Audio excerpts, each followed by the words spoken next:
Je m'en vais de la place appelée Campo de San Giustina Letto de Barbaria. Bon, évidemment mon italien est assez approximatif, cela dit, c'est une petite trattoria sur laquelle je suis tombé tout à fait par hasard, alors que je cherchais à rejoindre l'endroit où nous dînions hier avec mes chers collègues qui ce soir se la sont joués solo. Ce n'est pas grave, car j'ai passé un très bon repas. C'était très très agréable.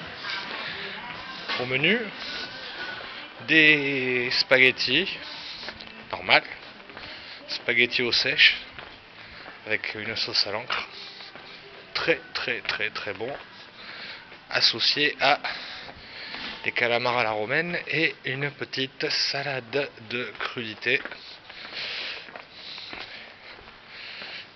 Et évidemment le traditionnel bicchiere des vino bianco.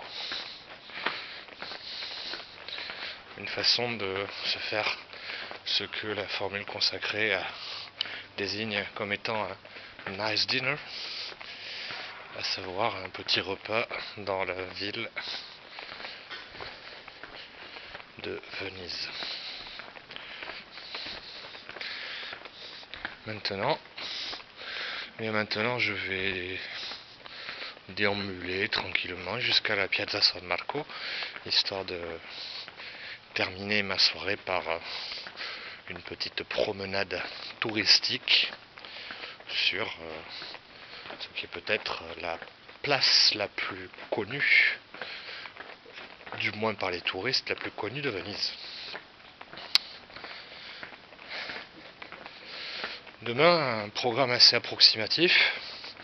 Curieusement, nous avons un rendez-vous fixé à midi à la Fondation Pinault, au Palazzo Grassi, pour visiter l'exposition. C'est assez bizarre car le rencard est assez tardif. Cela dit, selon mes renseignements, il apparaîtrait que la galerie de l'Accademia ouvrirait très tôt le matin. Donc, éventuellement, une petite visite de l'Accademia, et la Fondation Pinault dans la foulée. Peut-être un déjeuner à base de pâtes, l'occasion de tester une nouvelle variété avec mes collègues. Peut-être un snack avec les jeunes. On ne sait pas, ça sera selon lui. Mais bon, c'est pas un critère de choix prédominant. Nous sommes à Venise, la ville est magnifique, les gens sont sympathiques, enfin dans leur grande majorité on va dire, et puis c'est les vacances, donc on n'est pas là pour se prendre la tête. Voilà, moi je me suis fait mon petit repas tranquille, dans un cadre sympa, pas un chat, trois prêtres, trois espèces de Don Camillo dans la pure tradition italienne, et qui était en terrasse, assez amusant. Les clichés ont la vie dure, vous me direz, mais bon. Un couple de touristes qui eux aussi dînaient tranquillement. Apparemment ça serait des Anglais. Et puis voilà.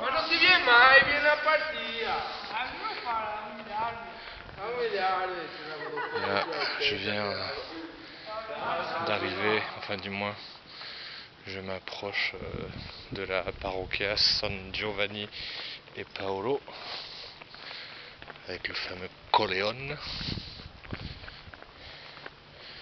monument mythique, étant un spot secret de notre cher directeur que nous avons pu c'était hier. Voilà le nom exact de la place, Campo San Giovanni e Paolo. Voilà. Ma foi, c'est assez sympathique. On va pas se plaindre. Je me promène dans la ville, il fait bon, il fait un peu frais, mais le climat est agréable. Le ciel est dégagé. Encore une fois, je félicite les prévisions d'inondation qui nous étaient annoncées. Et puis voilà quoi. Et puis voilà. Donc on va regarder un peu les panneaux. C'est l'avantage à Venise. C'est que les directions sont indiquées.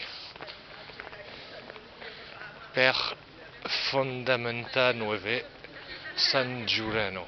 Aucun intérêt.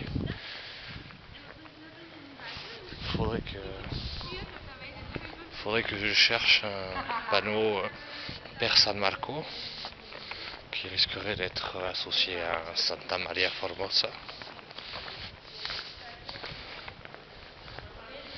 ou un Per Rialto, ma foi, histoire de ferrailler dans des rues surchargées de touristes. Très amusant parce que c'est des places qui sont pas trop fréquentées, où on croise des promeneurs que on pourrait se demander qu'est-ce qu'ils foutent là.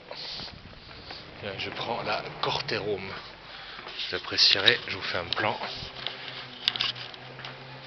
Une rue assez étroite de Venise. Une rue assez étroite de Venise où je me promène tranquillement. Alors c'est marrant, on croise des touristes, on croise des Italiens. J'ai croisé 2 Vénitiens passablement éméchés tout à l'heure. Oh, ça fait partie du folklore. C'est très bizarre cette ville, d'un côté intemporel. Les gens ne correspondent vraiment pas aux stéréotypes qu'on pourrait imaginer. Le stéréotype de l'italien, le stéréotype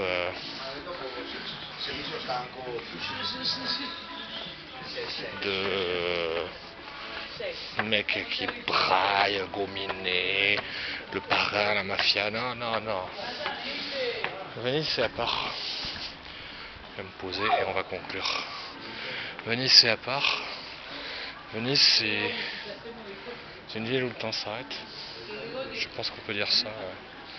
C'est une ville où le temps s'arrête, c'est une ville où les choses sont assez magiques. Évidemment, il y a une dimension touristique. Il y a une dimension touristique à la ville qui fait que certains axes sont à proscrire. C'est normal. On sait que la Piazza San Marco, si tu veux pas frayer avec plus d'Allemands que d'Italiens, mieux vaut pas y aller. Alors en plus, quand c'est la Biennale d'art contemporain, alors là c'est toute nation confondue. Je vous fais un petit plan. C'est toute nation confondue. C'est allemand, chinois, portugais, espagnol, etc., et même des Français. J'attire votre attention sur un fait. Le Français qui visite une exposition de niveau international se comporte comme le dernier des ploucs dans son attitude, dans sa façon de faire des photos, dans son niveau de compréhension des œuvres d'art. C'est insupportable. C'est insupportable. l'artiste aussi peut se comporter comme le dernier des ploucs. Je continue, tiens. L'artiste aussi peut se comporter comme le dernier des ploucs quand il vient voir ce genre d'expo. Ça, nul n'est parfait. Celui qui prétend être parfait, appelons-le prétentieux. Bon, bref. Donc voilà, on continue à se promener. C'est sympa. J'aime assez. Les petites rues sont assez agréables. Il n'y a pas de passage. Surtout la nuit, il n'y a pas de passage. Il y a juste les lampadaires. Ouais, regardez. Lampadaires dans les rues qui font un petit éclairage d'ambiance. On n'a pas des coupes-gorges. La ville est pas mal famée. Enfin, à ce que je sache, dans les quartiers dans lesquels on évolue, à savoir, nous, c'est le quartier du Castello. Bon, il n'y a pas trop de gens qui viennent te chercher des problèmes. Bon, évidemment, certains Italiens qu'on peut croiser, surtout les jeunes d'ailleurs, sont assez cons. Normal. Mais en dehors de ça, les gens sont pas chiants.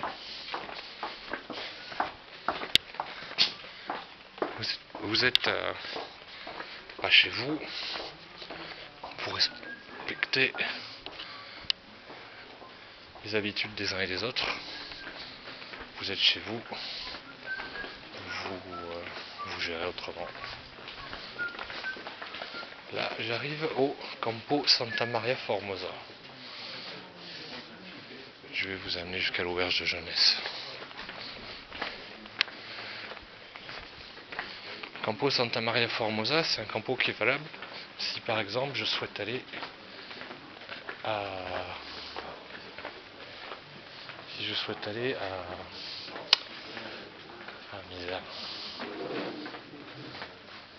la Piazza San Marco, que je vais faire tout à l'heure par ailleurs.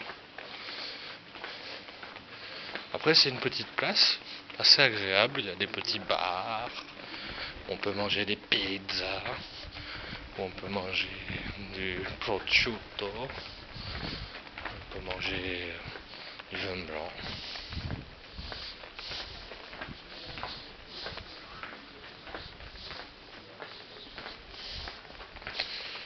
On va pas se plaindre. C'est Venise, c'est les vacances. Les gens se prennent pas la tête. L'Italien est assez désinvolte à ce niveau-là, c'est vrai qu'il faut le souligner. Pas pour me déplaire non plus. Mais bon.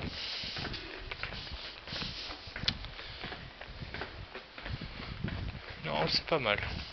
Tenez, un petit plan vers un élément typique du commerce vénitien. Le fameux magasin de masques. Le fameux magasin de masques. On a tous. Bon, évidemment, on voit surtout le fond, hein, parce que l'éclairage est assez faible. On a tous le cliché du carnaval de Venise. Les masques, le folklore, le décor. On a tous ce cliché en tête.